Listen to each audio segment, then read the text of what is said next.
Hi friends! நான் இன்னைக்கு பிடி இன்வெஸ்ட்டோட சார்ட் அண்ட் ஃபண்டமெண்டல தான் அனலைஸ் பண்ணி நான் உங்களுக்கு சொல்லப் போறேன். இன்னைக்கு இது எங்க ட்ரேட் ஆகி முடிஞ்சிருக்குன்னு பார்த்தீங்கன்னா, அரவுண்ட் 97 கிட்ட ட்ரேட் ஆகி முடிஞ்சிருக்கு. ஸோ ஃபர்தரா கரெக்ஷன் வந்துச்சுன்னா, எங்க சப்போர்ட் எடுக்கிறதுக்கு வாய்ப்பு இருக்கு. அதுவே ரிவர்ஸ் ஆகி புல்லிஷா இருந்துச்சுன்னா, எங்க ரெசிஸ்டன்ஸா கன்சிடர் பண்றதுக்கு வாய்ப்பு இருக்கு. அப்படிங்கிறத டீட்டெயிலா இந்த வீடியோல நம்ம பார்க்க போறோம். அதுவும் இல்லாம எந்த இடம் வந்துச்சுன்னா, நம்ம அக்குமுலேஷனுக்கு தான் ஸ்டாக்க கன்சிடர் பண்ணலாம். அப்படிங்கிறது இந்த வீடியோல பார்ப்போம். நான் ஃபர்ஸ்ட்டு ஜான்வரி ஒரு வீடியோ போட்டிருந்தேன். அதாவது 105க்கு மேல இருந்துச்சுன்னா தான் நம்ம புல்லிஷை எதிர்பார்க்கலாம். அதாவது 105க்கு மேல சஸ்டெயின் பண்ணணும். அதே நேரத்தில இந்த ட்ரெண்டை இது பிரேக் பண்ணணும். அதாவது 107 கிட்ட ட்ரெண்டை இது பிரேக் பண்ணிடுச்சுன்னா நம்ம புல்லிஷை எதிர்பார்க்கலாம் அப்படின்னு சொல்லிட்டு வீடியோ போட்டிருந்தேன். இந்த ட்ரெண்டை இது பிரேக் பண்ணிடுச்சுன்னா கண்டிப்பா இது 118 வரைக்குமே போறதுக்கு வாய்ப்பு இருக்குன்னு சொல்லியிருந்தேன். ஆனா இது 105 வரைக்கும் கூட ரீச் ஆகல. இதை பிரேக் பண்ணாதான் புல்லிஷை எதிர்பார்க்க முடியும். அது வரைக்கும் புல்லிஷை எதிர்பார்க்க முடியாதுன்னு சொல்லியிருந்தேன். அதே மாதிரி இது 105 டச் பண்ணாம 104 கிட்ட வரைக்கும் நல்ல ஒரு கரெக்ஷன் கொடுத்துருச்சு. ஃபர்தரா கரெக்ஷன் வந்துச்சுன்னா எங்க சப்போர்ட் எடுக்கிறதுக்கு வாய்ப்பு இருக்கு. எந்த இடம் வந்துச்சுன்னா நம்ம நல்லாவே அக்குமுலேஷன் பண்றதுக்கு கன்சிடர் பண்ணலாம் அப்படிங்கிறதையும் இந்த வீடியோல நம்ம பார்ப்போம். இவங்க எப்போ ஐபிஓவில் ஓப்பன் பண்ணாங்கன்னு பார்த்தீங்கன்னா, மே 2021ல் அரௌண்ட் 103 கிட்ட ஓப்பன் ஆயிருக்கு. அதுலேருந்து பார்த்தீங்கன்னா, இவங்க 140 வரைக்குமே நல்ல ஒரு புல்லிஷ்னஸ் கொடுத்துருக்காங்க. அதுக்கப்புறம் நல்ல ஒரு கரெக்ஷனையும் கொடுத்துருக்காங்க. இவங்க இவங்களோட புக் வேல்யூ பார்த்தீங்கன்னா ₹86 தான். இப்போ இது ட்ரேட் ஆகுறது பார்த்தீங்கன்னா ₹96. So price to book value பார்க்கும்போது நமக்கு 1.1 டைம்ஸ் தான் அதிகமாக இருக்குது. நமக்கு இன்னுமே இது ஃபேரான ப்ரைஸில் கிடைக்கிது. டிவிடெண்ட் மட்டுமே பார்த்தீங்கன்னா நமக்கு 15% கிட்ட டிவிடெண்ட் கொடுக்குறாங்க. ஒரு ஷேருக்கு இவங்க ₹3 கிட்ட டிவிடெண்ட் கொடுக்குறாங்க. ஃபிப்னாச்சி பண்ணி பார்ப்போம். ஃபர்தரா கரெக்ஷன் வந்துச்சுன்னா எங்க சப்போர்ட் எடுக்கிறதுக்கு வாய்ப்பு இருக்கு அப்படிங்கிறத பார்ப்போம். இந்த ரீசன்ட் ஹை டு லோ ஃபிப்னாச்சி பண்ணி பார்க்குறேன். அப்படி இருக்கும்போது பார்த்தீங்கன்னா, இப்போ இங்க ட்ரேட் ஆயிருதுன்னா 96.75 கிட்ட ட்ரேட் ஆயிருது. இந்த இடத்துலேருந்து ரெக்கவர் ஆகிறதுக்கு வாய்ப்பு இருக்கு. இல்ல இந்த இடத்தையும் பிரேக் பண்ணிச்சுன்னா இந்த 94ல சப்போர்ட் எடுக்கணும். ஏன்னா இது ப்ரீவியஸ் லோவோட சப்போர்ட். இந்த இடத்துல சப்போர்ட் எடுக்கிறதுக்கு வாய்ப்பு இருக்கு. ஒருவேளை இந்த இடத்தையுமே இது பிரேக் பண்ணிடுச்சுன்னா அடுத்தது இந்த 88 வரைக்குமே வரதுக்கான அதிக வாய்ப்பு இருக்கு. இதுக்கு கீழே போறதுக்கு வாய்ப்பு கொஞ்சம் கம்மி தான். ஏன்னு பார்த்தீங்கன்னா, இதோட புக் வேல்யூவே ₹86 இருக்கிறதுனால இந்த புக் வேல்யூ கீழே அந்த அளவுக்கு கீழே போறதுக்கு வாய்ப்பு கம்மி தான்.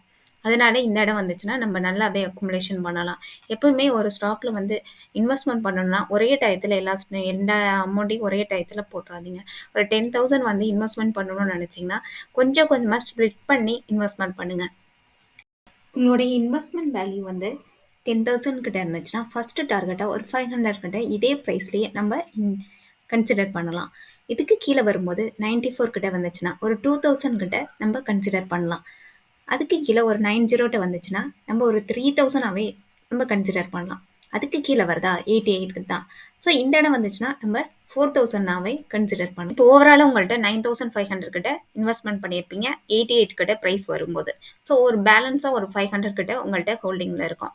எப்பவுமே இந்த ஜட்ஜ் பண்ணியிருப்போம் 88 கீழே போகாதுன்னு சொல்லிட்டு. ஒருவேளை அதுக்கு கீழே போணுச்சுன்னா அந்த அமௌண்ட்டை அந்த இடத்துல இன்வெஸ்ட்மெண்ட் பண்ணுறதுக்கு தனியாக எடுத்து வச்சிருங்க. எப்பவுமே ஒரு இன்வெஸ்ட்மெண்ட் வேல்யூலேருந்து ஒரு 5%ஓ 10% கூட நம்ம ஜட்ஜ் பண்ணுறோம் இல்லையா, இதுக்கு கீழே போகாதுன்னு சொல்லிட்டு. அதுக்கு கீழே ஒரு வேளை போணுச்சுன்னா அந்த அமௌண்ட்டை எடுத்து யூஸ் பண்ணிக்கிறதுக்காக அதை தனியாக எடுத்து வச்சிருங்க. இல்லை 88லேயே ரெக்கவர் ஆனுச்சுன்னா நம்ம ஒரு சின்ன சின்ன கரெக்ஷன் வரும்போது ஒரு லிமிட்டடாக அந்த அமௌண்ட்டை யூஸ் பண்ணிக்கோங்க.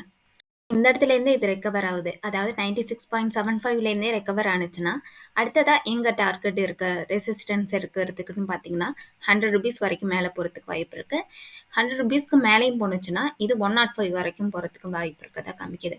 105 தாண்டுனுச்சுன்னா, இது 108 வரைக்கும் போறதுக்கு வாய்ப்பு இருக்கு. இந்த 105யும் தாண்டணும். அதே நேரத்துல இந்த ட்ரெண்ட் லைனை பிரேக் பண்ணி சஸ்டெயின் பண்ணணும். அப்படி பண்ணுனுச்சுன்னா, இதை நம்ம புல்லிஷ்க்கு எதிர்பார்க்கலாம். அது வரைக்கும் இது இப்போ கரெக்ஷன்ல தான் இருக்கு. ஆர்எஸ்ஐயும் பார்த்தீங்கன்னா 36 கிட்ட இருக்கு. நம்ம 40க்கு கீழே இருந்துச்சுன்னா கரெக்ஷன்ல இருக்குன்னு சொல்லுவோம். இது 36ல இருக்கிறதுனால இதுக்கு இன்னமும் இது கரெக்ஷன்ல தான் இருக்கிறதா காமிக்குது. ஸோ லிஸ்ட் ஆனதுலேருந்து டிவிடெண்ட் மட்டும் நமக்கு எவ்வளோ இவங்க கொடுத்துருக்காங்க அப்படிங்கிறத நம்ம பார்ப்போம். லிஸ்ட் ஆனது பார்த்தீங்கன்னா மே 2021ல். அப்போ ஐபிஓ ப்ரைஸ் ₹100 கிட்ட இவங்க ஐபிஓ ரிலீஸ் பண்ணியிருக்காங்க. நமக்கு ஐபிஓவில் கிடைக்கலனாலும் ஓப்பன் மார்க்கெட்லேயே 103 கிட்ட தான் இது லிஸ்ட் ஆயிருக்கு. ஸோ அப்போவே நம்ம வாங்கியிருந்தோம்னா ஒரு 100 ஷேர் கிட்ட வாங்கியிருந்தோம்னா நம்மளோட இன்வெஸ்ட்மெண்ட் வேல்யூ 10,300 கிட்ட இருந்திருக்கும். ஒரு ஷேருக்கு இவங்க ₹3 கிட்ட டிவிடெண்ட் கொடுக்குறாங்க. ஸோ டேக்ஸ் போக நமக்கு 2.7 கிட்ட டிவிடெண்ட் கொடுக்குது. அப்போ 100 ஷேருக்கு பார்த்தீங்கன்னா 270 கிட்ட டிவிடெண்டாக கிடைக்குது. வருஷத்துக்கு 4 டைம்ஸ் கிட்ட நமக்கு டிவிடெண்ட் கொடுக்குறாங்க. இயருக்கு பார்த்தீங்கன்னா 15% கிட்ட டிவிடெண்ட் கிடைக்குது.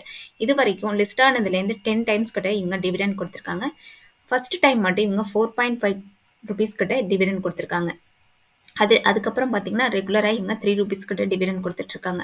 ஸோ நம்ம லிஸ்ட் ஆனதுலேருந்து நம்ம வந்து ஹோல்டிங் வச்சுருந்தோம்னா 10,000 கிட்ட, அதாவது 100 ஷேர் கிட்ட இவங்க நம்ம ஹோல்டிங் வச்சுருந்தோம்னா டிவிடெண்ட் மட்டுமே நமக்கு 2,835 கிட்ட டிவிடெண்ட் மட்டும் நமக்கு கிடச்சிருக்கும். இப்போ வந்து ட்ரேட் ஆகுறது பார்த்தீங்கன்னா 97 கிட்ட ட்ரேட் ஆகிட்டு இருக்கு. ஸோ நம்மள்கிட்ட எம்டிஎம்மாக எவ்வளோ இருக்குன்னா 9,700 இருக்கும்.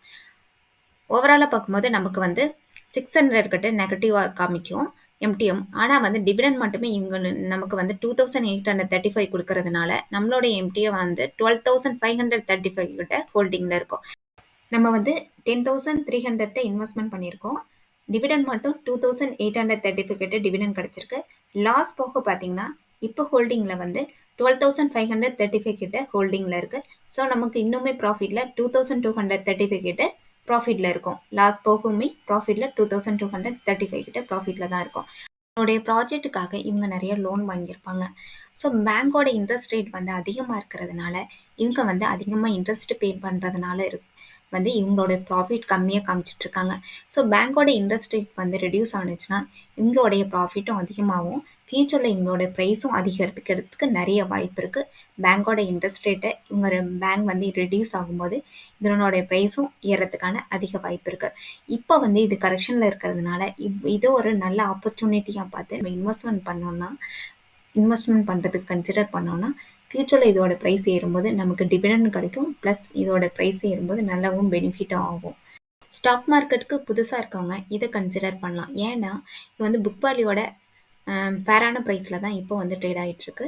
அதுவும் இல்லாமல் பார்த்தீங்கன்னா இது ஒரு பெருசாக நீமல் கரெக்ஷன் வரதுக்கு வாய்ப்பு இல்லை. அது ஆல்ரெடி கரெக்ஷன் ஆகிடுச்சு. புக் வேல்யூ பார்த்தீங்கன்னா 86, இப்போ 97 தான் ட்ரேட் ஆகிடுது. ஸோ 86க்கு கீழே இது போகிறதுக்கான அதிக வாய்ப்பு கிடையாது. அதனால இன்னும் பெருசாக நான் ரிஸ்க் எடுக்க மாட்டேங்கிறவங்க இதில் கன்சிடர் பண்ணலாம். இல்லை எனக்கு நல்ல ப்ராஃபிட் வரணும், நான் நல்ல ரிஸ்க் எடுக்கங்கிறவங்க வேறு ஸ்டாக்கில் இன்வெஸ்ட்மெண்ட் பண்ணி ப்ராஃபிட்டை பாருங்கள். ஸ்டாக் பார்த்தீங்கன்னா ஸ்லோவாக தான் ரைஸ் ஆகும். ஆனால் டிவிடெண்ட் வந்து நமக்கு நல்லா கிடைக்கும். டிவிடெண்டை எதிர்பார்க்குறவங்க இந்த ஸ்டாக்கை கன்சிடர் பண்ணுங்கள். உங்களுக்கு இந்த வீடியோ பிடிச்சிருந்துச்சுன்னா லைக் பண்ணுங்கள், சப்ஸ்கிரைப் பண்ணுங்கள். இந்த வீடியோ பார்த்தீங்கன்னா எஜுகேஷன் பர்பஸ்க்காக தான். நீங்கள் ஃபர்தராக இன்வெஸ்ட்மெண்ட் பண்ணணும்னு நினச்சிங்கன்னா உங்களுடைய ஃபினான்சியல் அட்வைசரை கன்சல்ட் பண்ணிக்கிட்டு பை பண்ணுங்கள், செல் பண்ணுங்கள். தேங்க்யூ.